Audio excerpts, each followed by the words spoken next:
The camera didn't blink. He did. It began on a quiet cul-de-sac just outside Houston, Texas.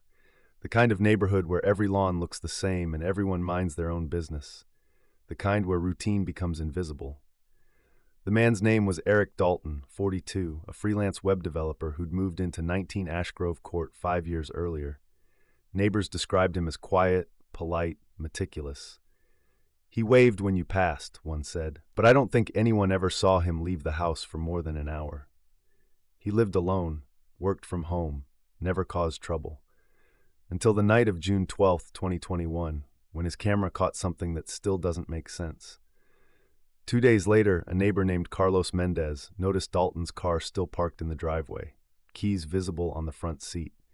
Newspapers had stacked up, packages sat unopened. The porch light was on, even in daylight. When no one answered the door, Mendez called the police. Responding officers conducted a welfare check at 3:42 p.m. The front door was locked from the inside. There were no signs of forced entry.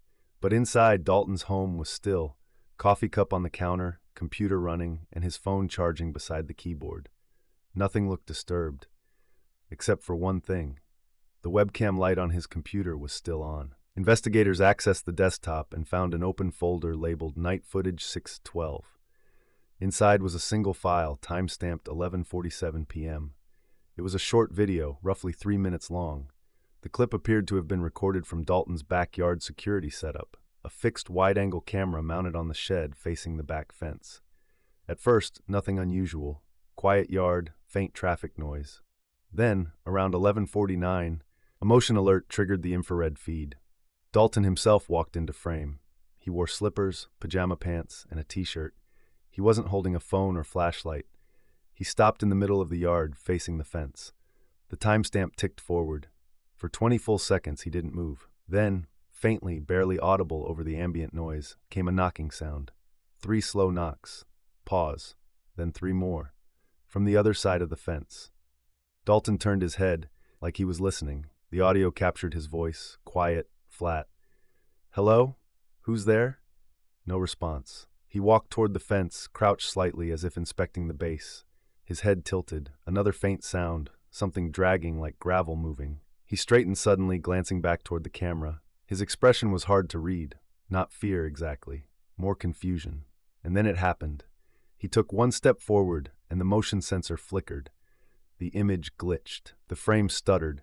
When it stabilized, Dalton was gone. No blur, no shadow, no jump cut. 1 frame he was there. The next, empty yard. The video ended 2 seconds later. Detectives replayed the footage dozens of times. There was no sign of tampering. The metadata confirmed a single continuous file, captured automatically by Dalton's camera system and stored locally. The time gap between the moment he stepped forward and the end of the recording was 1.8 seconds. Forensics teams examined the backyard. The soil was undisturbed. No footprints beyond Dalton's. No forced entry, no signs of a struggle. The gate was still latched from the inside. Inside the house, the front and back doors were both locked. No signs of blood, violence, or intrusion. The street security footage provided additional angles. A doorbell camera 2 houses down captured the faint glow of Dalton's backyard floodlight that same night. It flickered once around 11:49 and then stayed off. Another camera across the street picked up faint audio between 11:50 and midnight. The sound was faint but clear. 3 slow knocks. And then silence. No one reported seeing anyone enter or leave Dalton's home that night. When officers canvassed the neighborhood, most residents admitted they hadn't even known their neighbor by name. But one woman, Jeanette Holloway, who lived directly behind Dalton's fence, mentioned something strange. "That night I woke up to what I thought was someone talking in the yard. I looked outside, but it was too dark. Then I heard knocking. Like someone was trying to get in from underground. I thought maybe it was plumbing, but it sounded off." Experts from the state lab analyzed Dalton's devices. There was no evidence of manipulation. The camera system was basic, a wired non-cloud setup with motion-activated recording stored on an external drive. The laptop log showed he'd been working until 11:43 p.m. on a client project. No outgoing emails or messages afterward. The last action on his phone was a missed call at 11:46 from an unknown number that originated from his own area code. Investigators traced it. The number wasn't active. It had been disconnected 3 years earlier.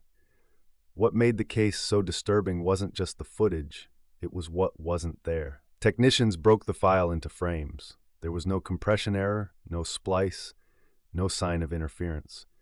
The missing visual data in the 1.8-second gap wasn't removed. It had never been captured. It was as if the camera stopped seeing. The fence line was intact. The soil beneath it, when probed, showed no anomalies. But when a cadaver dog unit was brought in a week later, both dogs alerted near the same section of fence where Dalton had been standing. Excavation began. 2 feet down, they found a hollow pocket of earth roughly the size of a small crawl space, empty, except for a piece of wood wedged at an angle. It looked like a fragment of an old door frame, but no door. Dalton's house was a 2-story home built in the late 1960s, remodeled twice.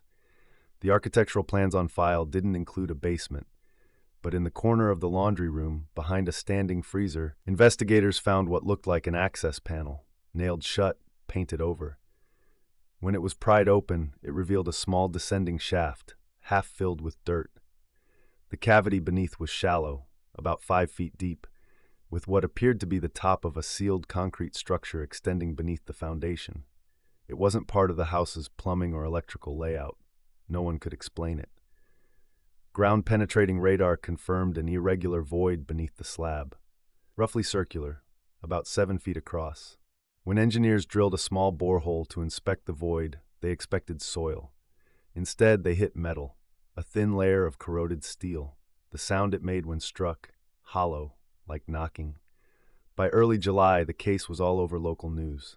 The missing neighbor, the headlines called him. But the story didn't go national until a version of the video leaked online. The clip, posted anonymously to a file-sharing site, was identical to the official police footage, except for one thing. At the 2:12 mark, right before Dalton disappears, the leaked version contained audio the police version didn't. A faint voice, hard to make out, buried under static. It sounded like a child whispering, "Don't open it." Experts couldn't verify the authenticity. The police discredited the leak as a hoax, but to this day, no one has confirmed where that file came from. The timeline: June 12th. 2021, Dalton works late, goes outside, vanishes. June 14th, police respond to welfare check. June 15th, investigation begins. June 18th, excavation behind fence. June 20th, discovery of the underground cavity. June 25th, footage leak appears online. July 2nd, official statement released declaring Dalton missing under unusual circumstances. He was never found. Forensic analysts consulted both law enforcement and private investigators. Theories ranged from sudden disorientation and accidental fall to elaborate staged disappearance. But the biggest issue remained: no exit point. Dalton could not have physically left the yard without triggering another camera, and none recorded him leaving. Thermal imaging taken that night from a neighboring property showed no movement after 11:50 p.m. He was simply gone. When investigators traced Dalton's home purchase history, they found it had been owned by 4 previous families, and 2 of them had reported hearing thuds or tapping sounds under the back foundation during rainstorms. In 1996, a plumber performing maintenance under a neighboring property logged an unusual note in his inspection file: subsurface structure, possible disused well shaft or sealed pit. Recommend no excavation. The area had once been farmland.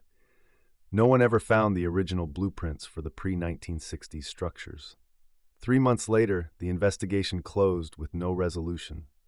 But one detail stuck with the lead detective, Sergeant Lauren Cobb. When Dalton's digital devices were returned to storage, she noticed a series of deleted drafts on his laptop, unsent emails written to himself. Most were mundane reminders: buy cat food, reschedule dentist. But one draft, timestamped 2 hours before his disappearance, contained just 6 words: "The noise is louder tonight again," and attached to it, an audio file. It was short, 7 seconds long, 3 knocks, a pause, 3 more, then a whisper. The same low, childlike tone heard on the leaked clip. "It's open now. The case remains unsolved." Dalton's house was sold the following year. The new owners demolished the shed and replaced the fence. They sealed the access panel completely. But neighbors still say the motion light flickers every June 12th at 11:49 p.m. And sometimes, on windless nights, the dogs on the block start barking at once, all facing the same fence. The police closed the file under the designation Unexplained Disappearance, Active Cold Case. But among investigators who handled it, one theory persists quietly off record, that Dalton didn't film his own disappearance by accident. He filmed it because he knew it was coming. This was the story of the neighbor who filmed his own disappearance. If stories like this leave you unsettled, make sure to subscribe to Hard Tells, because sometimes the truth doesn't hide behind the camera, it disappears in front of it.